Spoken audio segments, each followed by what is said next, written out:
Ladies and gentlemen, please welcome to the stage General Manager, Black Hat, Trey Ford.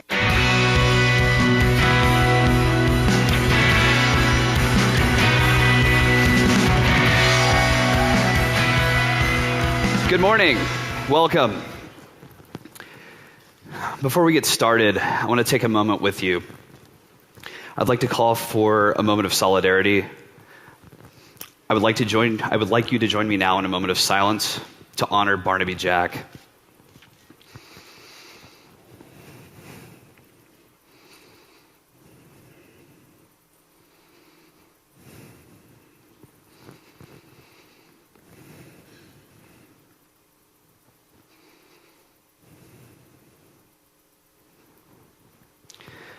Black Hat remains focused on the community.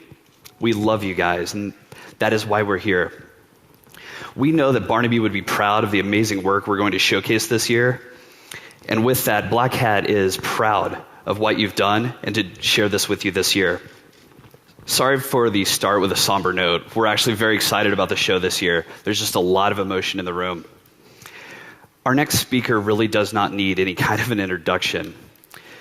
I think we're all very excited to hear from the General. The time for this conversation to happen is now. Black Hat is the place for this conversation.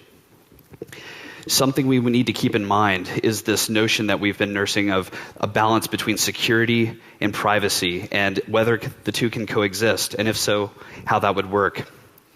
We reached out to the community. We collected questions from the Black Hat Review Board, from select members of the community. We sent those out and surveyed with you.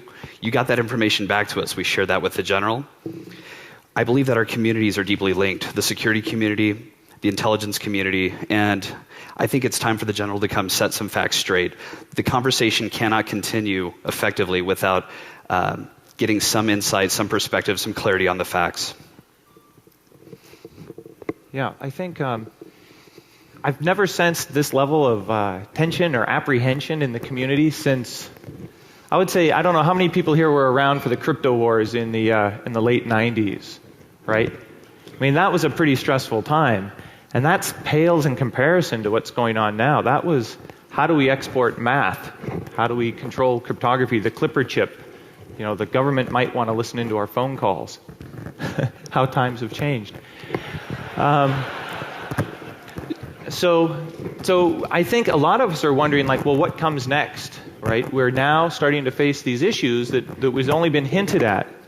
And rumor has it that the General's a pretty busy guy, and I think it would have been easy for him to sort of duck out and not come speak to us, you know, go to a meeting. But instead, he's coming here to speak with us, not because he has to, but because he wants to. And I think that really speaks toward his integrity and his interest in engaging with us and with the community. And last year, I'd been trying to get a director of NSA to speak at DEF CON for as long as I've been doing DEF CON. And finally, one came to DEF CON last year, General Alexander.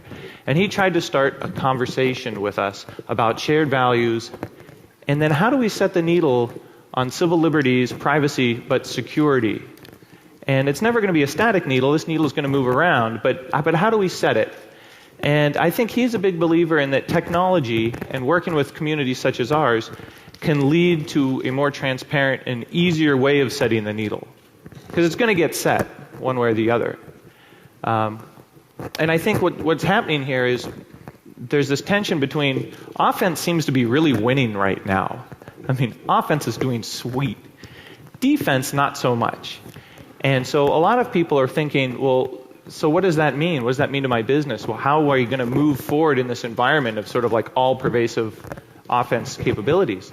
And I think really this is giving us an opportunity now to finally have this conversation that we've all been wanting to have for 5 or 10 years. And I think the General wants to have that conversation as well. So I think this topic is more important than ever, and I'm just really proud that these things are going to start happening here. Trey? I think we all look forward to hearing from the General. I think we can all respect that there's a lot of things he can't share with us. I think that we have a responsibility to try to set aside hyperbole to give a very focused look at the facts. Without further ado, let's welcome General Alexander to the stage.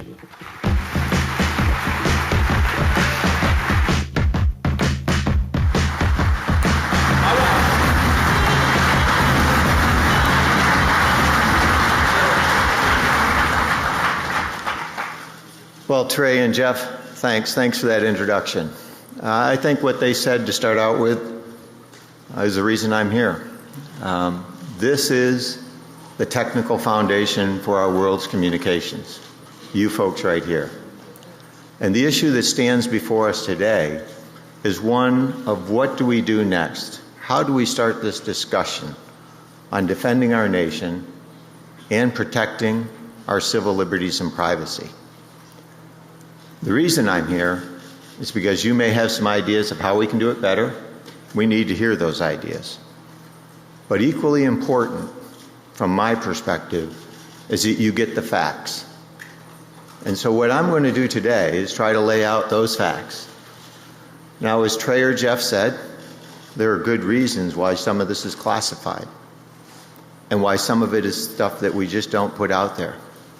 And the big reason from my perspective is because terrorists use our communications. They live among us. How do we come up with a program to stop terrorism and to protect our civil liberties and privacy? This is perhaps one of the biggest issues facing our country today.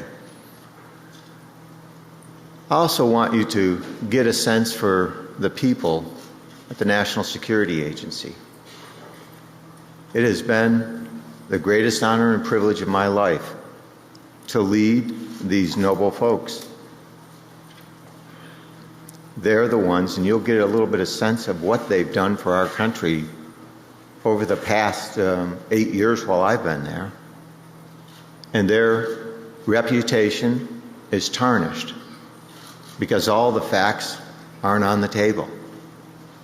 But you can help us articulate the facts properly. I will answer every question to the fullest extent possible. And I promise you the truth. What we know, what we're doing, and what I cannot tell you because we don't want to jeopardize our future defense. What we're going to do in this briefing is give you the facts on these programs, the business record, FISA, on FAA 702, on what we've done to stop terrorist attacks, address some of the problems that we see out there with inaccurate statements, and talk about where do we go from here. That's where you come in. We need to hear from you because the tools and the things we use are very much the same as the tools that many of you use in securing networks. The difference, in part, is the oversight and the compliance that we have in these programs. That part is missing in much of the discussion. I believe it's important for you to hear that, for you to understand what these people have to do in order to do their job to defend this nation, and the oversight regime that we have with the courts, with Congress, and with the administration. I think you need to understand that to get the full understanding of what we do and what we do not do. I think it's important to also step back. Let's go back to the beginning. How did we get here? And normally, being a general, I would say, next slide. But they gave me a device. And they said, figure it out. It says Q. I thought that would be clue. Okay. So, there we go. Let's go back to 1993, the World Trade Center. It goes pretty quickly. Khobar Towers, the East Africa Embassy bombings, the USS Cole, 9/11. Al-Qaeda on the ones on the bottom there throughout. Khalid Sheikh Mohammed helped fund the first World Trade Center and was the mastermind behind 9/11. We became a nation transformed. The intelligence community, according to the 9/11 Commission, failed to connect the dots. What do I mean by that? What do I mean by failed to connect the dots? We had intercepts of one of the 9/11 hijackers, Midar, from Yemen. We didn't know because we didn't have the tools and the capabilities to see that he was actually in California. We couldn't provide the right tip or information that connected that foreign dot to a domestic plot. The intelligence community failed to connect those dots. And now what we're doing is putting into existence these programs.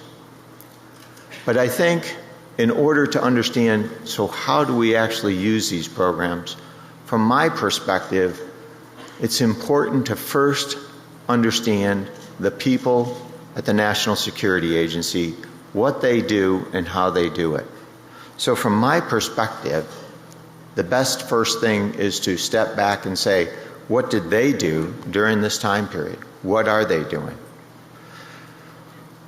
And so our job is defending this country, saving lives, supporting our troops in combat.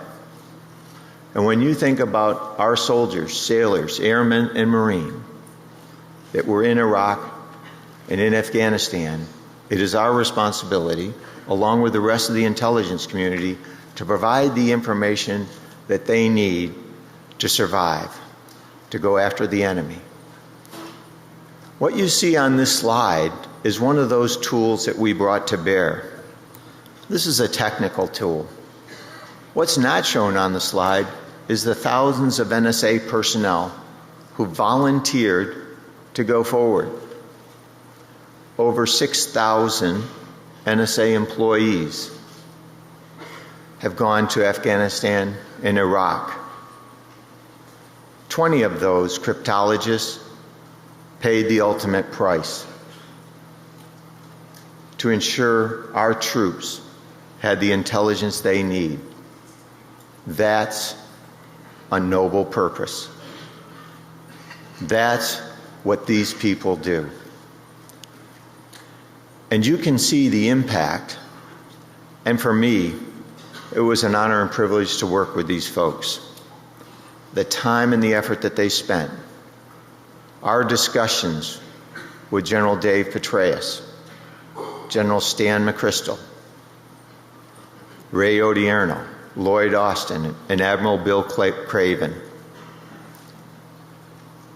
Our job was to provide that intelligence that they need and the timeliness that they needed it to help them go after the adversary. And you can see the significant drop that occurred as we implemented those capabilities in Iraq and our troops went forward. This is absolutely superb.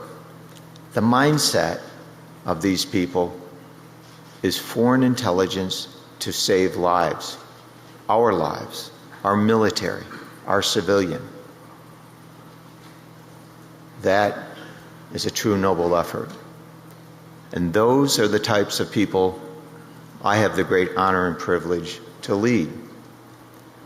But the discussion today has to take that next step. Well, what about counterterrorism? And what do we do about the discussion that I put on the table from the World Trade Center in 1993 to 9/11? What now? We failed to connect the dots.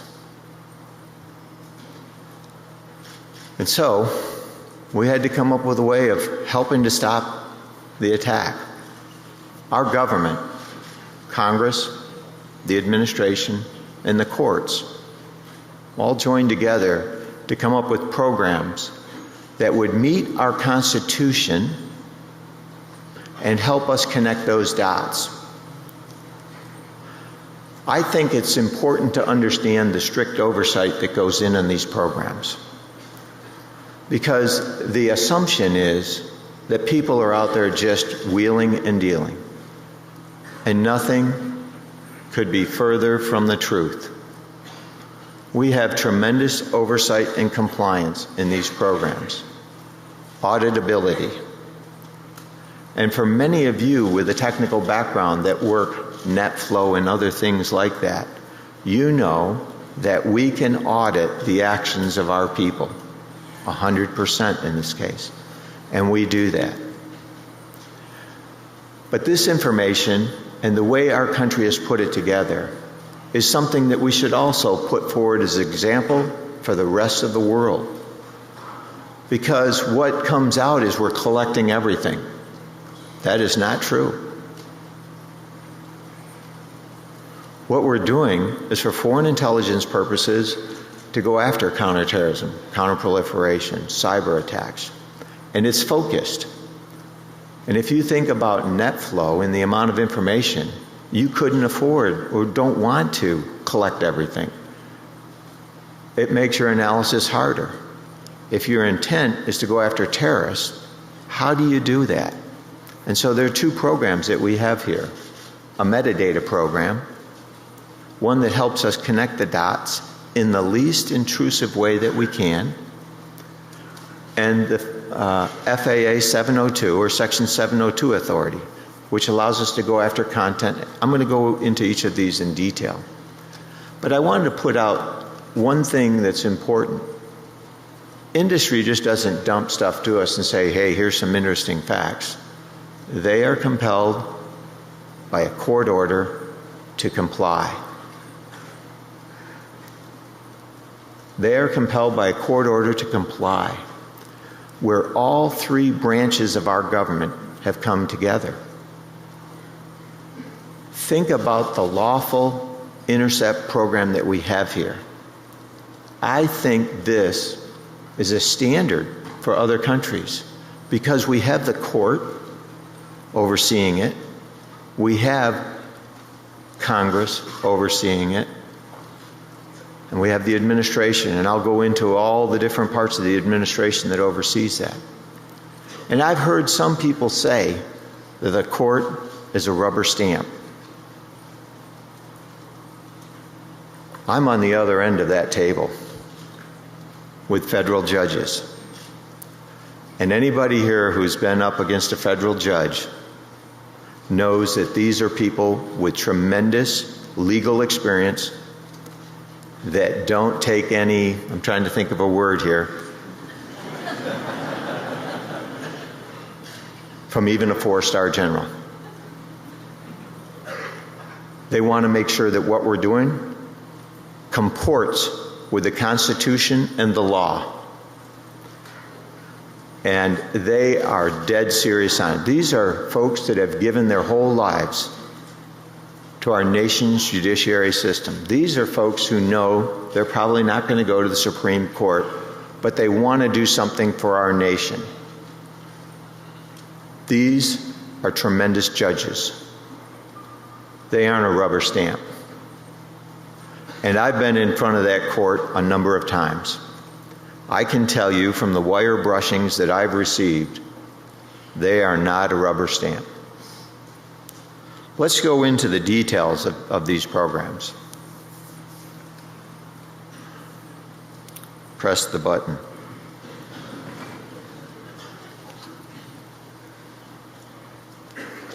I thought it would be important to give you a picture of what our analysts actually see. There it is. On the right-hand side, this is for counterterrorism purposes, a program that is designed to go after communications of foreign terrorist organizations to help us connect those dots from a foreign actor to someone who may be in the United States trying to do us harm. This program was designed specifically to help us go after that mid-R case. I think it's important to have some of the facts on the table here and for me to give you more of those, more facts. First, as you can see, what you have is the date, time of the call.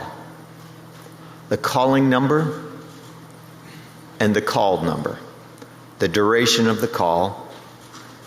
And we also put in the origin of the metadata, and you can see it says business record FISA, just as another case, because our analysts who work this, that's a flag for them that says, heads up, this is important court data. This does not include the content of communications.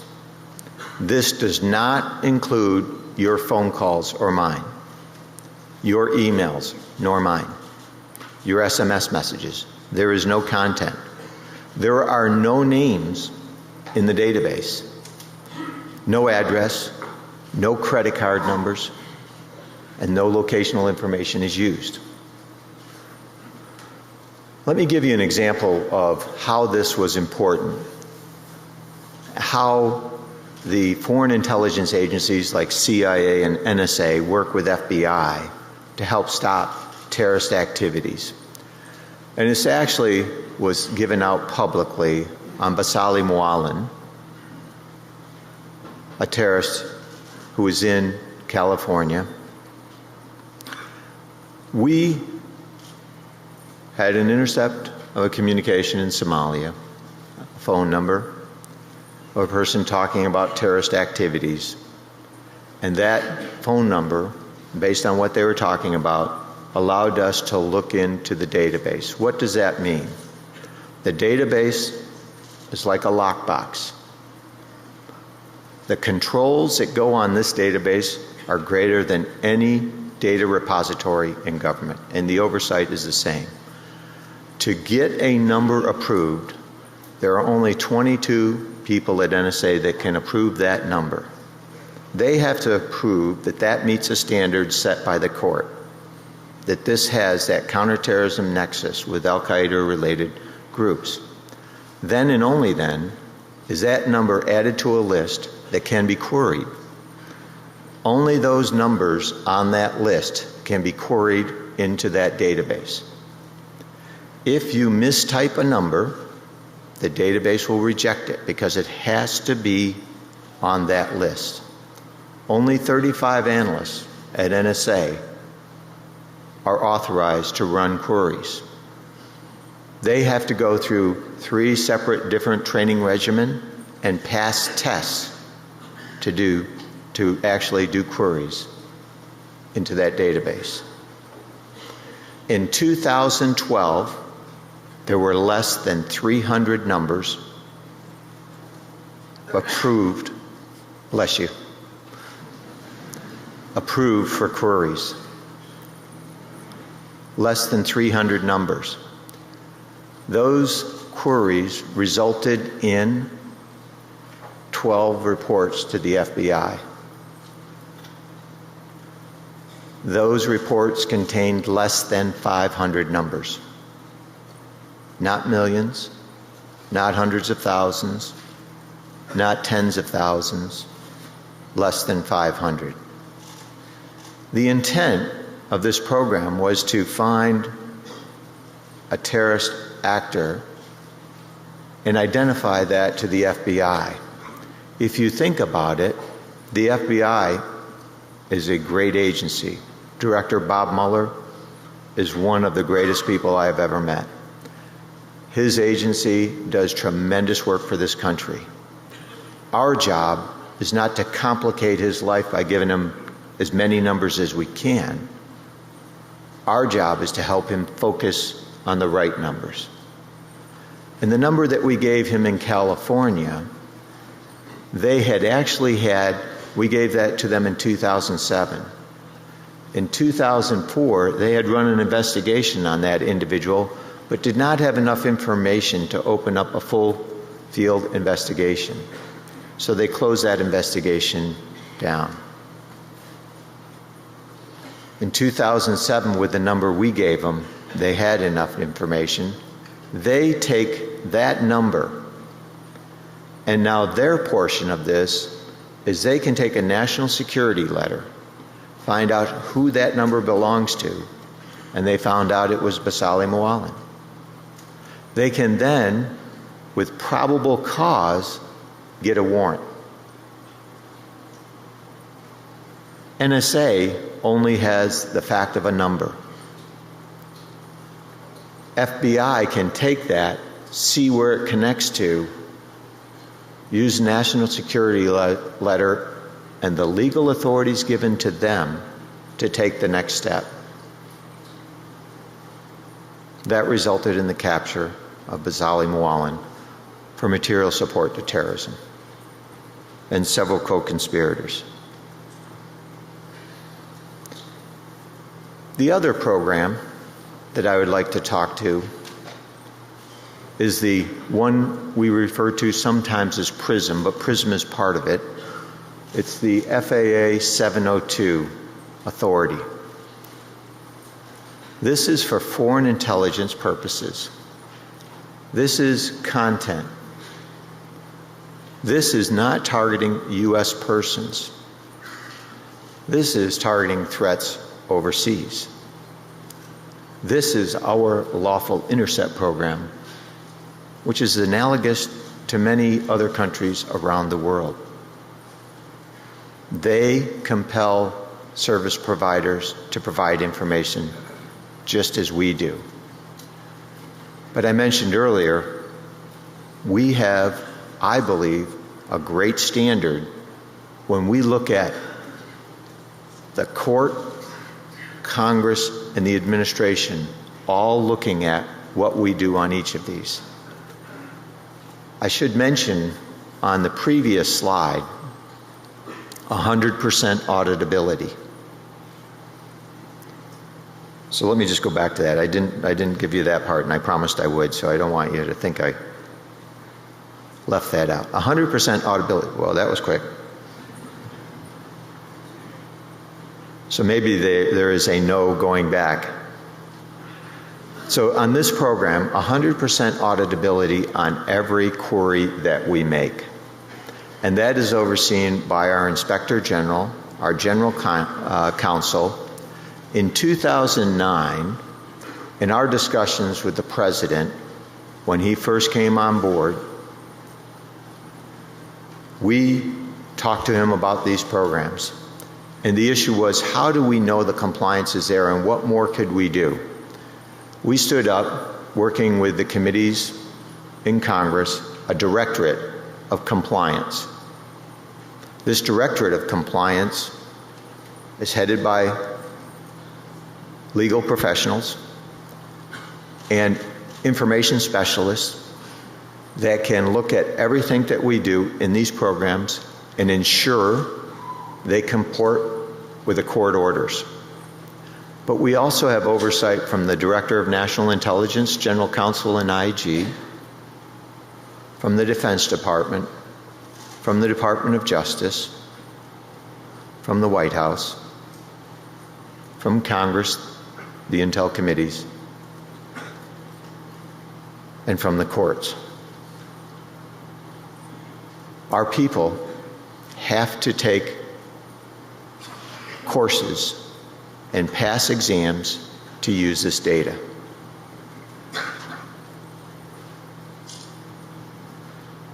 So the same level of control is given to the FAA 702 data.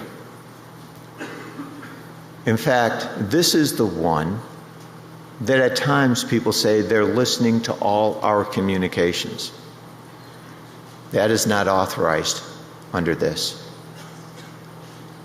But the issue would be, for me standing up here, many are going to say, well, I hear what you're saying, but I don't trust that. Congress did a review of this program over a 4-year period, the Senate Select Committee on Intelligence. And over that 4-year period, they found no willful or knowledgeable violations of the law or the intent of the law in this program. More specifically, they found no one at NSA had ever gone outside the boundaries of what we've been given. That's the fact. What you're hearing, what you're seeing, what people are saying is, well, they could. The fact is, they don't. And if they did, our auditing tools would detect them, and they would be held accountable. And they know that from the courses that they take and the pledge that they've made to this nation. And they take that very seriously. Remember, their intent is not to go after our communications. Their intent is to find the terrorist that walks among us. How do we do that? So we have two programs that help us do that. One is on metadata, the least intrusive measure that we could figure out, and that's something that we should discuss, that allows us to hone in and give the FBI greater insights into these actors. And we have this content program, again audited, again our people that go through this have to go through these courses and pass those tests. There are allegations out there that they listen to all our emails. They do all these things. That's wrong. We don't. And if we did, we would be held accountable. 100% auditability on what we do here. At times, I look at that and say, is this too much? Our people say it's the right thing to do. The nation needs to know we're going to do the right thing. We comply with the court orders and do this exactly right. And if we make a mistake, we hold ourselves accountable and report it to everyone. I want to give you an example of what this means to us, what this means to our nation. I'm going to talk about the Zazi case, or the New York City subway bombing, because I think it's important for you to understand how these programs come together. NSA, our CIA, our foreign intelligence agencies, our allies, have good ways to go after terrorists. One of those was an Al-Qaeda operative operating out of Pakistan. And we had insights to some of his communications and what he was doing. We took his name and through the 702 court compelled one of the service providers to give us the content of his communications, his email. In those emails, we saw him working with an individual unknown to us, discussing an imminent terrorist attack. All we knew, they were looking for the recipes for bombs. We had an email address, and in the email was a phone number. We didn't know if the phone number was U.S. or overseas. We gave the email address to the FBI. Again, the FBI has legal authorities then to take that email address and find out whose address is this. And this was Najibullah Zazi, a terrorist in Colorado. And they told us that the phone number that was in that email was his. We used that phone number to go into the business records FISA data because it had nexus to an Al-Qaeda related operation. We found the first connection from that phone number in Colorado to an unknown phone number to the FBI in New York City. But the important thing was that phone number in New York City also was talking to another terrorist-related actor. And on another layer out to yet another terrorist. That helped us tell the FBI that number in New York City is really important. That number was Addis Metajunin. Time was of the essence in this case. You may recall that Zazi was driving across the country to conduct the attack. We intercepted this around the 6th of September, and the attack was supposed to occur by 14 September. The FBI has to put these pieces together based on our input, what they get from Customs and Border Patrol, what they get from other intelligence agencies and law enforcement, and figure out what's going on. They are superb. They stopped this attack. This would have been the biggest attack in the United States since 9/11. It came, the initial tip came from the PRISM FAA 702 data. The business record FISA is a tool that also adds value, but it can only add value in the United States. So what does that mean? What have these capabilities done?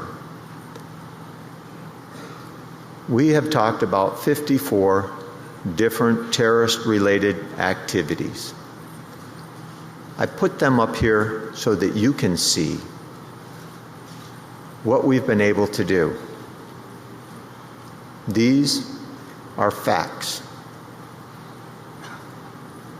This is a partnership between our foreign intelligence agencies and the FBI, between our country and our allies.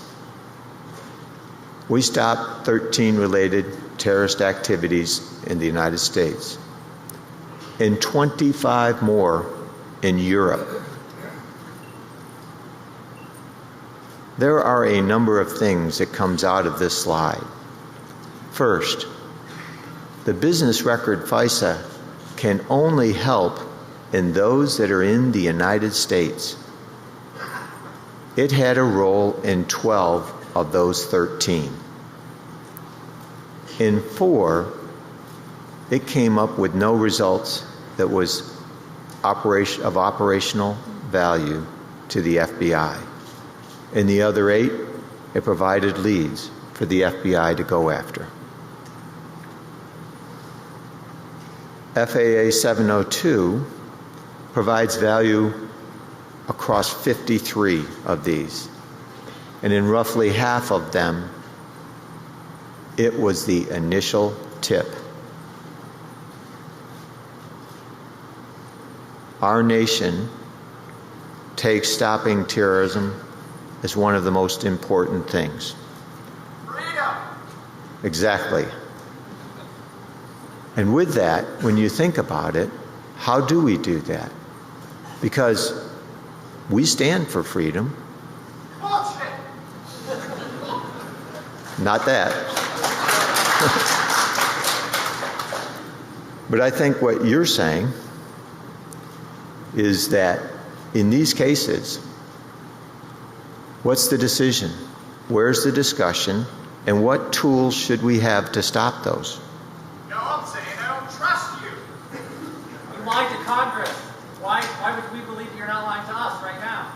I haven't lied to Congress. What about XKS? Congressional testimony. Wait for the question session. Thank you for that. But I do think this is important for us to have this discussion because, in my opinion, what you quickly believe is that which is written in the press without looking at the facts. This is the greatest technical center of gravity in the world. I ask that you all look at those facts. Check that out. Read the congressional testimony. Look at what we're talking about here because this is our nation's future. This is what we've done with these programs. And in my opinion, that's not bull. Those are facts. And what we see coming at our country is more of the same. So the question that we have with all of us, so what do we do? Let's begin that discussion.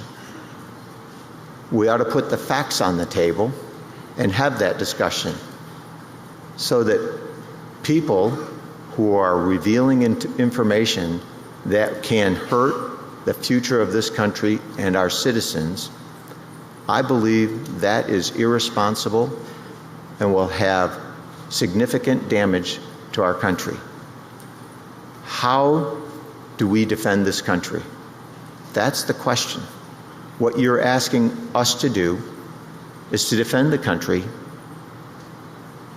and we take an oath to that Constitution, and we take that very seriously. It's not either or, it's both. And so here, if you want to be constructive and you want to help get this right, be part of that discussion. Put the facts on the table. That's what we need. You need to understand what we're trying to do to defend the country and protect civil liberties and privacy.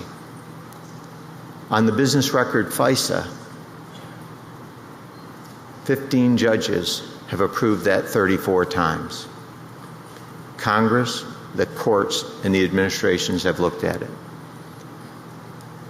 This morning, the Director of National Intelligence declassified some of those. Review that. See what we do in going after these. So with that, I'd like to open it up for questions.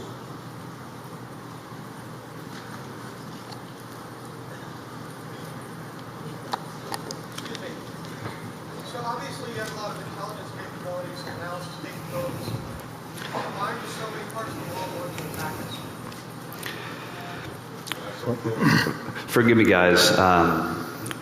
Generally speaking, we provide the keynote the opportunity to determine if he wants to accept questions from the audience or to receive them in an organized manner. We reached out to the community to try to gather those, to organize those. We weighed them, we ranked them. This is not canned. The general doesn't know what we're throwing at him, but I want to make sure that we're asking your questions for you. We've got a very limited amount of time. If I could, though, please. I have no problem answering that question because I think that's a great question. Why? Repeat the question. So the question that was asked was, so why do countries want to attack us? Why does Al-Qaeda want to attack us? Why do we stand in the way of them reaching their objective? And I think you should look at what they're trying to create, a caliphate. They believe that the Middle East should be run under the Islamic law, Sharia form of law, and that everybody should comply with that form of law. And that we, the United States, working in the Middle East, have stood in their way. They want to attack us. They want to attack us because we're bombing them. Go ahead. So it is interesting that when you look at it, go back to the facts of '93, the World Trade Center, the coal. Look at the East Africa embassy bombings. Look at 9/11. And so that's what we face. Go ahead. General, the top-rated question was question number 7 on the survey. Do you think our national security intelligence and monitoring initiatives negatively impacts our innovative domestic companies' ability to adequately grow in foreign markets over fears of backdoors or covert access? More directly, is the NSA making U.S. companies less competitive? That's a great question. So from my perspective, I think it's important that we put the facts on the table of what lawful intercept is and what these companies are compelled to comply with. And every country has lawful intercept, or almost every country has lawful intercept programs that compel companies to provide information. The difference from my perspective is the oversight by the courts, Congress, and the administration in ensuring that we do this right. Go ahead. There was a great question posed yesterday. I would like to echo that. There was a clear difference between the NSA cannot and the NSA will not. It's a discretionary or it's a preventative control. So there are both. I think there are technical things that we can do to limit our collection. And we do that. In the United States, if you think about net flow and what you do perhaps in securing a network, how you look at different parts, you can shield off certain parts from collecting net flow data. We do the same thing to ensure we comply with the law. So the domestic communications we can technically take off. But there has to be another set of standards, because the reality is communications oftentimes are international. What happens if we run into a U.S. person's communications? So part of what has been recently released talks about the minimization procedures, the training that everyone at NSA has to go through if we run across those communications. And we hold our people accountable to doing that exactly right. One question that came up a lot out of band was once a classified document is publicly leaked, as in the case of the PRISM documents, why does the classification remain the same? Why can't government employees look at the internet? Well, there's two reasons on that one. I think the issue is on this, how do we protect our nation? How do we defend it? You know, some of this is classified. It's not classified to keep it from you, a good person. It's classified because sitting among you are people who wish us harm. If we tell everybody exactly what we're doing, then the adversaries will know how to get through our defenses. That's why I believe that what has happened, the damage to our country, is significant and irreversible. What we're talking about is future terrorist attacks. And when you look on this slide here, will we have the success over the next 10 years that we've had over the last? And I think it is worth considering what would have happened in the world if those attacks, 42 of those 54, were terrorist plots. If they were successfully executed, what would that mean to our civil liberties and privacy? So those are issues. Now, why do we classify stuff? Thank you.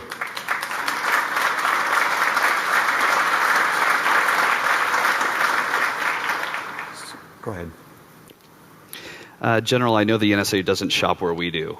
Our attendees here at Black Hat have a certain cadre of tools in our arsenal for defense. Our adversaries are well-read, well-steeped, have access to our tools and means. We appreciate the glimpse into what the NSA is doing, and I know you can't share more. But I would like you to speak to your position on whether or not these media leaks have affected the NSA. Well, it has. You know, and I think you can hear it from some of the comments that we've gotten here, the sporadic comments. You see, think about people who are willing to go forward to Iraq and Afghanistan to help ensure our soldiers, sailors, airmen, Marine, and the civilians get the intelligence that they need. I believe these are the most noble people that we have in this country. They are willing to put their lives on the line for their fellow soldiers and fellow Americans and other countries. And 20 of them lost their lives. And when you think about that, the issue is these same people who take that same oath to uphold and defend the Constitution are the ones that run these programs. And we get all these allegations of what they could be doing, but when people check, like the Intelligence Committee, they found 0 times that's happened. And that's no bullshit. Those are facts.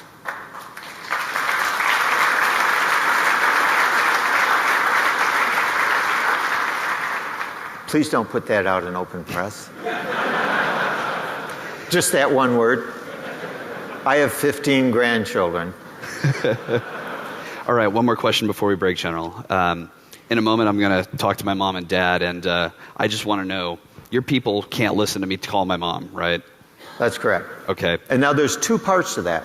That's a yes or no question. And I think it's one. You're great. I think here's the issue as you put that out there. One, we have technical controls to limit that. And then we have policy. So the technical is they can't. I asked the same thing about my daughters. I have 4 daughters. Can I go and intercept their emails? No. Can you? And the reason you may be able to. But the technical limitations are in there. Now, people who try to circumvent that, there's also 100% auditing.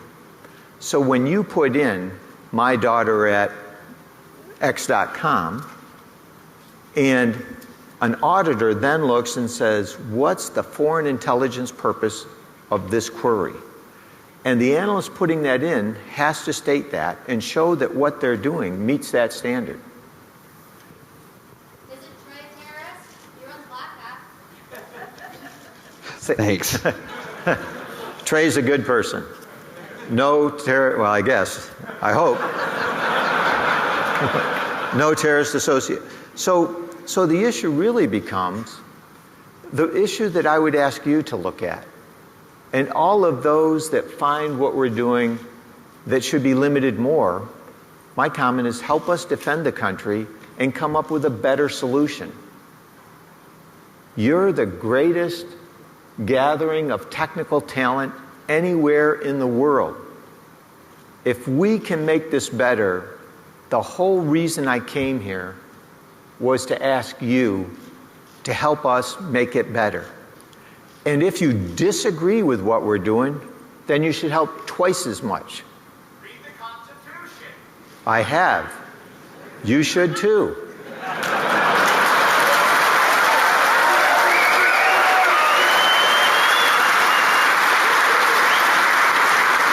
General, I know that it would have been a lot easier to not come. Black Hat is a warm, loving crowd that loves, guests in a different way. Yeah. But thank you so much for coming out. Thank you.